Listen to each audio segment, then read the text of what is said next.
Hoje o vídeo será sobre Oi, oportunidade oscilada. Vamos avaliar o futuro dessa empresa que está em sua segunda recuperação judicial. Meu nome é Carolina Vargas, eu sou economista, investidora, especialista na metodologia Wyckoff, uma metodologia de análise preditiva que ensina a rastrear os investidores profissionais que fazem preço nos ativos. Pessoal, primeiro eu vou fazer um breve histórico sobre a Oi para a gente entender como ela chegou até essa situação que está atualmente. A Oi, ela já foi a maior empresa de telecom do Brasil. Ela foi fundada em 1998 como Telemar, no processo de privatização do sistema Telebrás. Inicialmente focada em telefonia fixa, expandiu para telefonia móvel, banda larga e TV por assinatura. Adquiriu a Brasil Telecom em 2008 e fez uma fusão com a Portugal Telecom em 2013. O que levou a empresa a entrar em recuperação judicial? Expansão agressiva e mal planejada, que gerou elevado endividamento. Foco em telefonia fixa, em declínio, em seus investimentos, não acompanhou o avanço tecnológico do setor, com redes de fibra ótica, por exemplo. Problemas de gestão, concorrência. Tem um fator muito importante que a gente vai comentar aqui agora: a ingerência dos governos petistas. Durante os governos do PT, havia estratégias de fomentar a criação de campeões nacionais. Portanto, eles apoiaram a expansão com aquisições mal planejadas. Na aquisição da Brasil Telecom, ocorreu a flexibilização de regras regulatórias e financiamento público, por exemplo. Nós tivemos também o BNDES e fundos de pensão que participando ativamente do financiamento. O governo do PT é uma maravilha, né? Campeões nacionais destruindo as empresas, usando fundos de pensão como Previ e Petros, que são dos funcionários, para financiar investimentos que não são rentáveis. É incrível o potencial de destruição desse partido. A Oi era pressionada a manter empregos e realizar investimentos que não eram sustentáveis financeiramente. Muito inteligente também. A Oi não foi incentivada a investir em modernização. O foco político estava em manter o controle estatal indireto em ações de curto prazo, muito mais do que uma estratégia sustentável para longo prazo. Mais uma vez, quanta visão, né, de futuro. Concluindo em junho de 2016, incapaz de renegociar sua dívida de mais de 65 bilhões de reais, a Oi entrou com pedido de recuperação judicial, tornando-se o maior processo desse tipo na história do Brasil. Saiu em 2022, mas em março de 2023 foi iniciada a segunda RJ, porque o endividamento era muito alto, não foi capaz de resolver o problema, a empresa teve que entrar na sua segunda recuperação judicial. Vamos agora falar sobre o que eu vejo na Oi atualmente. Segundo Peter Lynch, algumas das melhores oportunidades estão nas empresas que o mercado ignora. A Oi, em sua segunda recuperação judicial, tem enfrentado dificuldades, mas pode esconder um grande potencial, principalmente por seu baixo valor de mercado atual e por possuir ativos ocultos. Será que a Oi pode ser uma oportunidade de investimento? É isso que a gente vai explorar aqui hoje. O Peter Lynch, para quem não sabe, é um dos maiores investidores da história, famoso por ter gerido um fundo que entregou retornos impressionantes de cerca de 29% ao ano. Em sua obra, One Up on Wall Street, descreve diferentes categorias de empresa e destaca aquelas com ativos ocultos como particularmente interessantes para investidores atentos. Essas empresas possuem ativos ou valores que não estão claramente refletidos nas demonstrações financeiras, mas que podem se traduzir em potencial significativo no futuro. Vamos ver se a Oi se enquadra nessa categoria de empresas com ativos ocultos. Primeiro eu quero mostrar o gráfico para vocês, o gráfico de Oi, queda de 99,85% do topo histórico. A empresa já fez vários grupamentos para evitar que o valor de mercado ficasse muito baixo, então foi uma queda muito expressiva. E por isso que eu comecei a olhar recentemente para a Oi e acompanhar aí como que está essa reestruturação. Quero enfatizar a vocês, a gente teve o anúncio do aumento de capital e a empresa caiu de forma significativa, o valor de mercado dela. Por que isso acontece? Muito cuidado em aumento de capital nessas empresas em recuperação judicial, como aconteceu em Americanas também. O aumento de capital geralmente é agressivo e altera totalmente a estrutura da empresa e geralmente é isso que acontece, tá? A gente consegue ver isso através dos indicadores de volume. Eu estava posicionada aqui, eu saí, porque eu sabia do impacto que ia ter o aumento de capital. E eu recomprei aqui embaixo, tá? Já fiz até um lucrinho aqui, saí de parte e tô montando aí uma nova posição na Oi. O que eu quero comentar com vocês? A gente é investidor de varejo, somos investidores de varejo. E como investidores de varejo, a gente não precisa ficar posicionado na empresa quando a gente verifica esse tipo de movimento dos grandes players de mercado para jogar o ativo para baixo. Vendas a descoberto são muito agressivas, principalmente nesse tipo de empresa, empresas de setores cíclicos. Então é muito importante que a gente acompanhe a atuação desses investidores profissionais através de indicadores de volume, porque, gente, é muito sofrido aí você ver o seu capital caindo em 70%. Uma coisa é 20, 30%, outra coisa é 70%. Vai se recuperar? Pode ser que sim ou não, mas a gente pode entrar de uma forma mais inteligente. Então, fiquem atentos aos indicadores de volume, à metodologia Wyckoff para poder fazer entradas aí mais assertivas no mercado. Agora eu trago para vocês o valor atual de mercado da Oi, 465 milhões de reais aproximadamente. Comparado ao valor do passado, realmente a empresa reduziu muito de tamanho. A Oi, gente, está em sua segunda recuperação judicial, possui uma dívida elevada, combinada com mudanças de mercado de telecomunicações que a levou a dificuldades financeiras. Hoje, a empresa está se reestruturando e buscando caminhos para voltar a crescer. Com o valor de mercado extremamente baixo em relação aos seus ativos, a Oi está avaliada como uma empresa em apuros. O preço atual das ações reflete as dificuldades do passado, mas talvez não esteja levando em conta os ativos ocultos e o potencial dos novos negócios da empresa. Então, será que o mercado está subestimando esse potencial? E é isso que a gente vai tentar descobrir. Primeiro, os ativos que a Oi possui. Eu vou detalhar aqui para vocês alguns que eu descobri. A Oi possui um portfólio imobiliário significativo, estimado em aproximadamente 7.900 imóveis, incluindo terrenos e edificações, com valor de mercado avaliado em cerca de 5 bilhões de reais. Essa cifra foi calculada em laudo de avaliação de ativos emitido pela Ernst Young no bojo do plano de recuperação judicial da Oi. Em 2025, a empresa planeja acelerar a venda desses ativos com a meta de alienar cerca de 500 propriedades. Nos últimos 3 anos, a Oi já vendeu aproximadamente 80 imóveis, incluindo propriedades icônicas como a antiga sede no Leblon, no Rio, e a sede da antiga Brasil Telecom, em Brasília.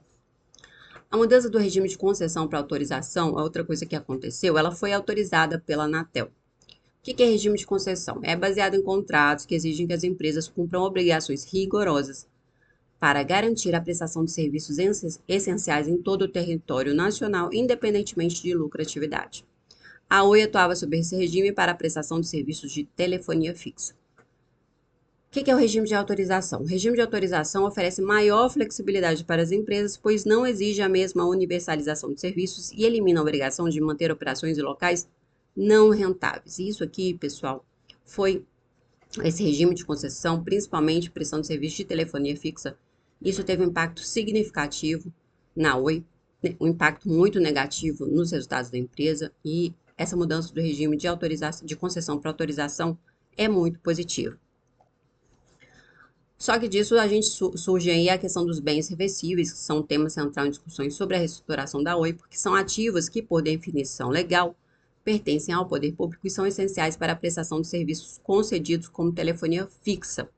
Então, no término da concessão, ou em caso de rescisão, esses bens têm que ser devolvidos ao Estado, daí o termo reversíveis. Então, esse tema aqui é muito discutido nesse plano de recuperação da Oi e temos que ver como vai ficar essa questão dos bens reversíveis, porque os bens reversíveis eles têm que ser devolvidos à União, mas isso está dentro do processo da Oi. Pode ser muito positivo para a empresa, como pode não ser, então a gente tem que acompanhar essa questão dos bens reversíveis. Outra coisa que, a partir dessa reestruturação da Oi, surgiu uma empresa chamada Vital, que é uma companhia que foi criada para operar a infraestrutura de fibra ótica, os ativos mais valiosos da antiga Oi. A participação da Oi na Vital atualmente é de 27,5% e isso pode gerar receita para a empresa. Apesar dela não ser a controladora, continua se beneficiando da Vital financeiramente, tanto pelos dividendos futuros gerados como pela participação que ela possui, e isso, se o negócio se valoriza, a Oi também ganha junto. Nós temos a questão do cobre também, que desempenhou um papel importante na história da Oi, porque o cobre é utilizado como infraestrutura na telecomunicação tradicional. E a empresa utilizava rede de cabo de cobre para fornecer serviços de telefonia fixa e, posteriormente, acesso à internet banda larga.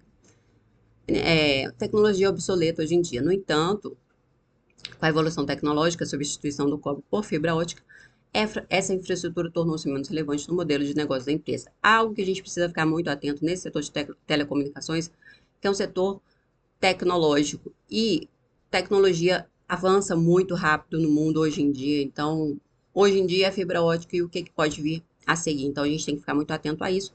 Então, as redes de cabos de cobre não são usadas mais hoje em dia, praticamente. E aí, isso gerou um grande prejuízo para a Oi também.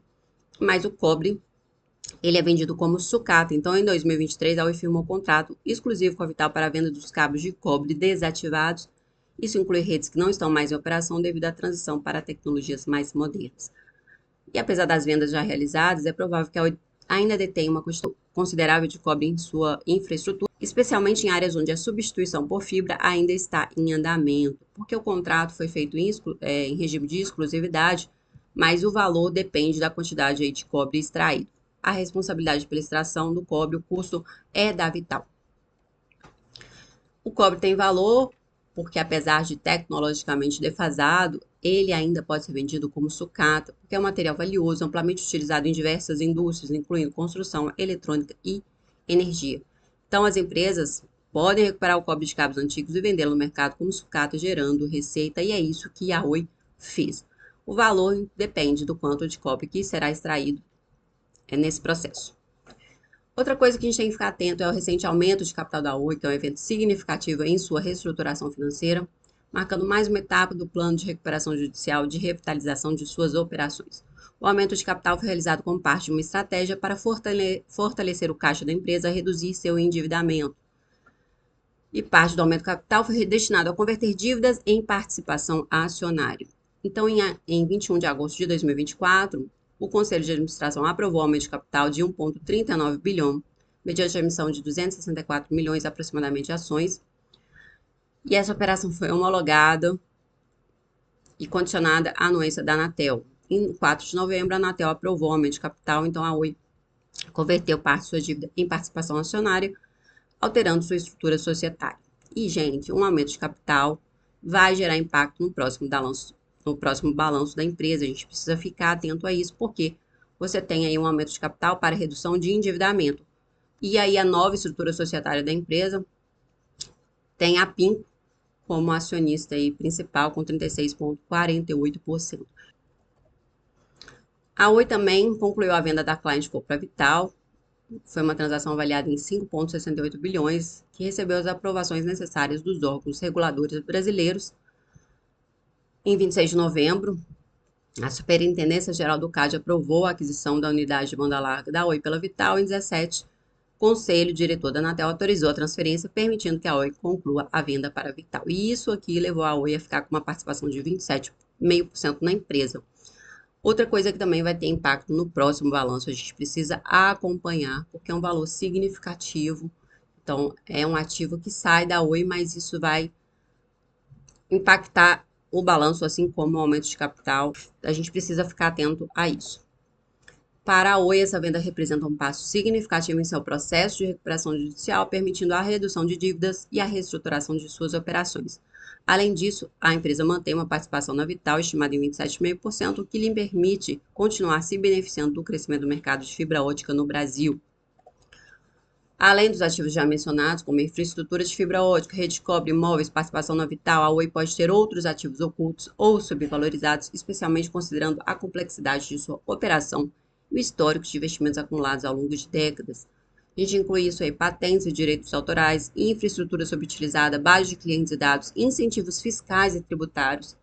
Grandes empresas, especialmente em recuperação judicial, frequentemente possuem créditos tributários acumulados que podem ser utilizados para compensar impostos futuros ou até mesmo negociados no mercado. Oi possui créditos tributários registrados em seu balanço patrimonial.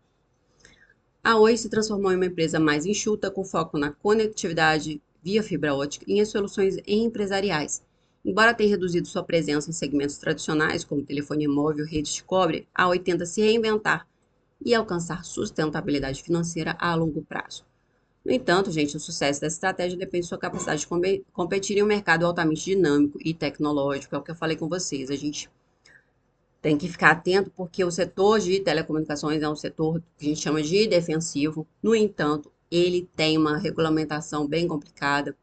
A questão da evolução tecnológica também é uma questão que a gente tem que ficar muito atento, acompanhar esse setor de perto, porque tudo pode mudar com a evolução tecnológica. Então, prestem bastante atenção nisso em todas as empresas que vocês forem investir de telecomunicações.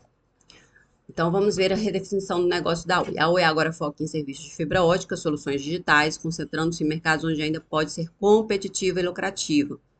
Suas operações principais incluem Oi Fibra, o principal produto da empresa é a oferta de internet banda larga com fibra ótica para clientes residenciais e corporativos. E a Oi utiliza a infraestrutura da Vital para oferecer seus serviços, e essa parceria permite que a Oi evite custos operacionais elevados de manutenção de infraestrutura.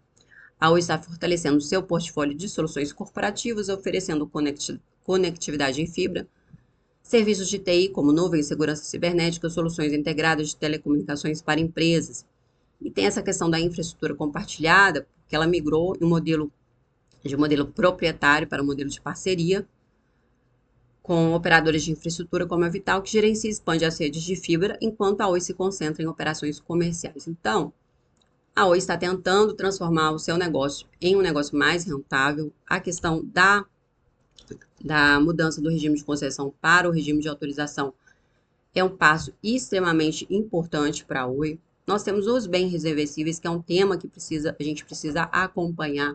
Essa participação na Vital, que é uma empresa que está crescendo, já está dando lucro, é outra coisa que a gente tem que ficar atento. É muito importante essa participação, apesar de minoritária, porque a Vital controlador é o BTG, mas a participação de 27,5% é uma participação relevante.